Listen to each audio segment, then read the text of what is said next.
অন্যায়ের বিরুদ্ধে প্রবল দহের আগুন জ্বালালেও হিমালয়ের শুভ্রতার মতো প্রেমময় কবি রুদ্র। তাই তো বিদ্রোহের বাণী জ্বালিয়েও তিনি দ্রোহ ও প্রেমের কবি। বিদ্রোহের রণতূর্য উড়িয়ে সাহিত্যাঙ্গনে আবির্ভূত হওয়া কবি রুদ্র মোহাম্মদ শহীদুল্লাহ। নানাভাবে ব্যঞ্জিত কাব্যের ভুবন, আর সেখানেও দোল খায় প্রেম। দুঃখ সুখের আবেগে ভাসে হৃদয়, মন উদ্ভাসিত হয় সংগ্রামে, দেশপ্রেমে। তার চোখ বাঁধা হলো, বুটের প্রথম লাথি রক্তাক্ত করল তার মুখ। যদি হারিয়ে না যেতেন 34-এ, তবে ছুঁয়ে দেখতেন 69টি বসন্ত। সর্বলোকের যাত্রায় তবুও তা হয়নি। তবে সাদা পৃষ্ঠা জুড়ে যে স্বপ্নমালার পঙ্খী তিনি গেঁথেছেন, সে মালায় ক্ষণ জন্মা রুদ্র আজও সিক্ত কোটি কোটি ভক্তের ভালোবাসায়। ঝাঁকড়া চুলের বাবরি দোলানো রুদ্রের লেখায় ফুটত বারুদ, ছড়ায় বিদ্রোহ আর সাহসের বাণী। তা আজও প্রাসঙ্গিক। মা মাগো, চেঁচিয়ে উঠল সে। নাম রুদ্র মোহাম্মদ শহীদুল্লাহ শুধু মোংলার নোনা পানির সোনার সন্তান নয়, দেশ ছাপিয়ে যার কৃতি পেরিয়েছে কাঁটাতারের সীমানা ভেদ করে বিশ্বের কোটি কবিতা প্রেমীদের হৃদয়ে। কবিতার চরণ ছুঁয়ে রুদ্রের যত আবেগ, ভালোবাসা কিংবা দ্রোহ অথবা যন্ত্রণা, তা মাত্র 7টি বইয়ের রঙিন মলাটে আবদ্ধ হলেও তা ছুঁয়ে গেছে রাতের আকাশের সপ্তর্ষিমণ্ডল, ছুঁয়ে গেছে ভক্তদের হৃদয়ের গহীনে, যা নতুন করে এ প্রজন্মের ভক্তদের আশার প্রতীক হয়ে বারবার উল্কার মতো জ্বলে ওঠে। তার যে রচনা, সেটি যেমন সমকালীনকে চিন্তা করে লিখলো, সেটা আসলে কালকে অতিক্রম করে যায় এবং রুদ্র মোহাম্মদ শহীদুল্লাহর লেখার মধ্যে সেটি ফুটে ওঠে। কবি রুদ্র মোহাম্মদ শহীদুল্লাহ শুধু একজন লেখক বা একজন সাহিত্যিক ছিলেন না, একজন কবি ছিলেন না, তিনি একজন পরিপূর্ণ সার্থক এবং একজন আধুনিক মানুষ ছিলেন। তিনি লেখালেখির পাশাপাশিও যেমন তার এলাকাকে উন্নত করতে এবং এলাকাকে প্রগতির পথে নিতে, সমাজকে আরও উন্নততর ধাপে নিয়ে যেতে এলাকার মানুষের সাথে তিনি মিশেছেন। কবিতার কথা আমার বারবারই মনে পড়ে। রুদ্র সেই আমাদের ছোটবেলার বন্ধু, 65 বয়সের বন্ধু। রুদ্রের কবিতা যখন হাতে পেতাম, পড়তাম।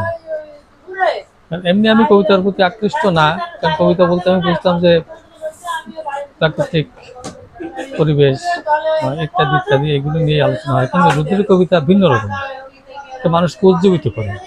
ওই সমাজে স্বৈরাচার, অবিচার, শোষণ, এর বিরুদ্ধে তার কদম খুব দৃঢ়ভাবে গড়ে উঠেছিল এবং যা প্রতিটা মানুষের হৃদয়কে ছুঁয়ে গেছিল। আজও সেই কথাগুলো কিন্তু পরতে পরতে আমাদের হৃদয়কে স্পন্দিত করতেছে। আমরা তার কথাগুলো শুনতেছি এবং সেই কথাগুলো কিন্তু আমাদের মনে পড়ছে। অত্যাচার করেছিল, স্বৈরাচারিতা করেছিল, সেই সাথে করলো, এগুলো কিন্তু তার কলমের দ্বারাই পাইছি। এটা কিন্তু আমার বা আপনার সাধনার ফল না।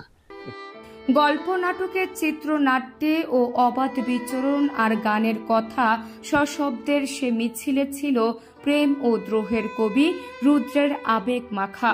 শুধু গানই নয়, কবিতার মধ্য দিয়ে তিনি ফুটিয়ে তুলেছিলেন দেশের মহান মুক্তিযুদ্ধ, গণ আন্দোলন, রাজনীতি, সমাজের শাসক গোষ্ঠীর নিপীড়ন ও সাধারণ মানুষের দুঃখ দুর্দশার চিত্র।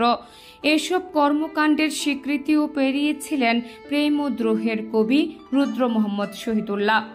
একজন বিপ্লবীর মধ্যে যেমন দ্রোহ থাকে, প্রেম থাকে, ভালোবাসা থাকে, কবি রুদ্র মোহাম্মদ শহীদুল্লাহর মধ্যে সেরকমই দ্রোহ, প্রেম এবং ভালোবাসার মাধ্যমে একটা জীবন ঘনিষ্ঠ রচনা বা একটা সাহিত্য তিনি সৃষ্টি করেছেন এবং তার কবিতার মধ্যে দিয়ে, তার গানের মধ্যে, তার সৃষ্টির মধ্যে আমরা তার বহিঃপ্রকাশ দেখি। কাজেই আগামী দিনে তার এই যে গান, তার কবিতা, তার রচনা, তার সাহিত্য আমাদেরকে সকল সংগ্রামের, সকল লড়াইয়ে প্রেরণা যোগাবে। পাশাপাশি এই গণ অভ্যুত্থান পরবর্তী আজকের এই যে বাংলাদেশে একটি বৈষম্যহীন বাংলাদেশের কথা বলা হচ্ছে, যে বাংলাদেশে সাম্য, মানবিক মর্যাদা এবং ন্যায় বিচারের কথা বলা হচ্ছে, ও অন্তর্ভুক্তিমূলক রাষ্ট্র গঠনের কথা বলা হচ্ছে, সেটি কবিরুদ্র মোহাম্মদ শহীদুল্লাহর কবিতায়, গানে বারবার উচ্চারিত হয়েছে। তার যে কবিতা, তার যে গান, সবসময়ের জন্যই আমাদের দেশপ্রেমের কথাই উঠে আসছে, আমাদের মুক্তিযুদ্ধের কথাই উঠে আসছে, আমাদের গণমানুষের কথাই উঠে আসছে, আমাদের শ্রমজীবী মেহনতি মানুষের কথাই উঠে আসছে। কবিরুদ্র মোহাম্মদ শহীদুল্লাহ সবসময় সর্বক্ষণেই সবসময় এই দেশ, কৃষ্টি, কালচার, সংস্কৃতি নিয়েই ব্যস্ত থাকতেন। দ্রোহী ও রোমান্টিক কবি কবিরুদ্র মোহাম্মদ শহীদুল্লাহ ওই একজনই হয়। সেই কাজী নজরুল ইসলাম বিদ্রোহী কবি ছিলেন, তারপরে আমরা যদি কোনো দ্রোহ দেখি, তাই কবিরুদ্র মোহাম্মদ শহীদুল্লাহ লেখনীটি আমরা দেখতে পাই। সময়ের পালা বদলে হয়তো নতুন করে লেখা হবে আলো আধারের শত গল্প, তবুও কবিপ্রেমীদের হৃদয় থেকে হারাবে না রুদ্র। গল্পের প্রতিটি অক্ষরে রয়ে যাবেন সদা সদ্য উজ্জ্বল। শত বছর পরেও যেন গেয়ে উঠবেন বিশ্বের সকল বাংলা ভাষাভাষীর আবেগ মাখা সেই চিরচেনা সুরে। ভালো আছি, ভালো থেকো, আকাশের ঠিকানায় চিঠি লিখো। কবির 34তম প্রয়াণ দিবসে রইল শ্রদ্ধা আর ভালোবাসা। Desk report, Mongla post.